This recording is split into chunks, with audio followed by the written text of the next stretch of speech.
Alright, so as we can see, we're here at an elevator, and we're going to demonstrate the effect acceleration has on your apparent weight. So we're going to put a scale in the elevator, and you'll see when the elevator accelerates up, the apparent weight will increase. And when the elevator accelerates down, the apparent weight decreases. When the elevator is moving at a constant velocity, the apparent weight will be the same as your real weight. So as you can see, the real weight is around 190 pounds 195. at zero acceleration. So in this clip, we can see that the elevator is accelerating up, and the impaired weight gets a lot heavier for a little bit. We'll look at that again in slow motion.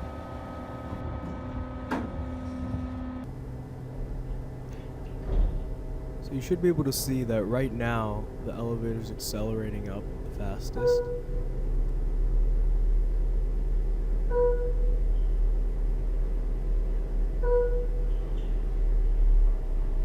And then the elevator actually accelerates down to stop itself. And about here, the door's open. Now in this clip, we're accelerating down, the elevator's moving down, so my apparent weight gets lighter. We'll also watch this one in slow motion again.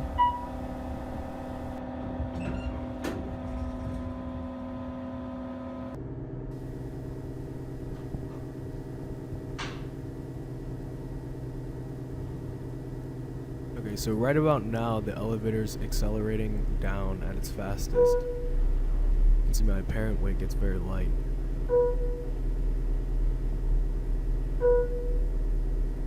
And now the elevator's accelerating up to stop itself.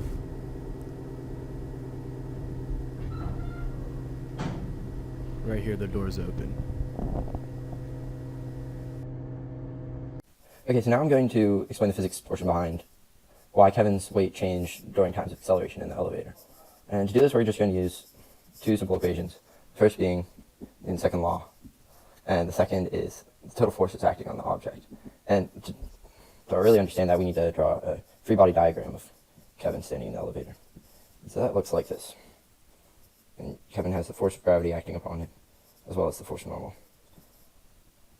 These are the two forces acting on him at all times. Whether the elevator is moving upwards or downwards, accelerating, decelerating, there are only going to be two forces acting on him. However, the size of the force of normal and the force of gravity are going to change in relation to each other. But the force of gravity will be the same, because the force of gravity in all situations is just Kevin's weight, or his mass times gravity.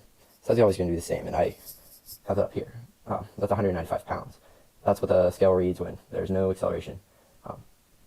And I convert it to newtons, 867 newtons. And so we'll be able to use that as a constant throughout the entire calculations.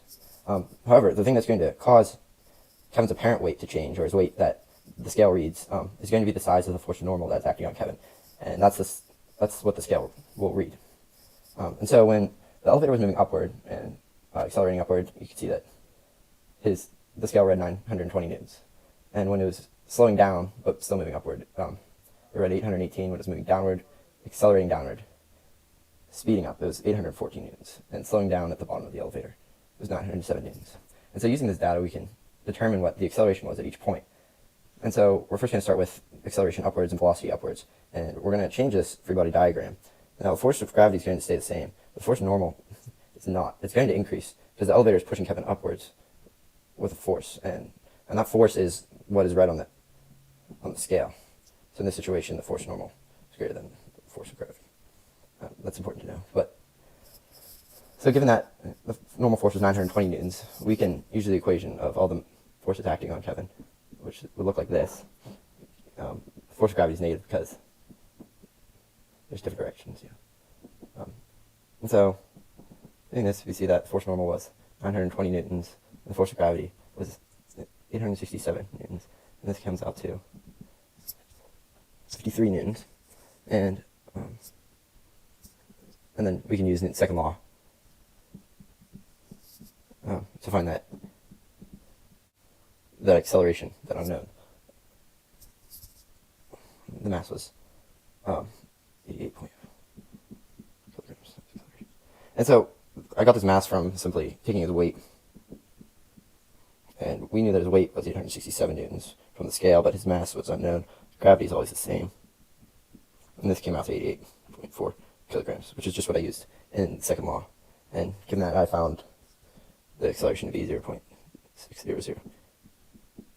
And this is positive, because it's accelerating upward, and that's what the units came out to be. And so using the same idea, we can find the other accelerations. So I'm just going to do a quick run through of one more. And so that showed the acceleration when the force normal was greater than the force of gravity.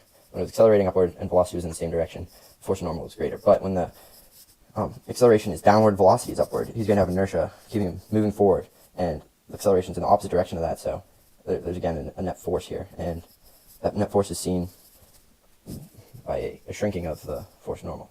The force normal is now going to be smaller than the force of gravity when the elevator is accelerating downward. And so if we were to use the second law, the same equation from before, we'd find that net force is the force normal minus the force of gravity, which when the elevator is accelerating upward is 818 newtons. And the force of gravity is always the same, 867 newtons. And this gives us a negative 49 newtons.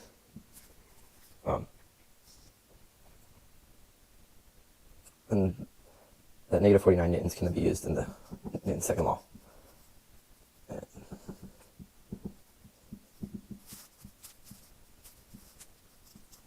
you can just solve this, and you get negative 0.5. And the units came out to negative because the acceleration is downward. So, and that's how you find the acceleration of the elevator, using apparent weight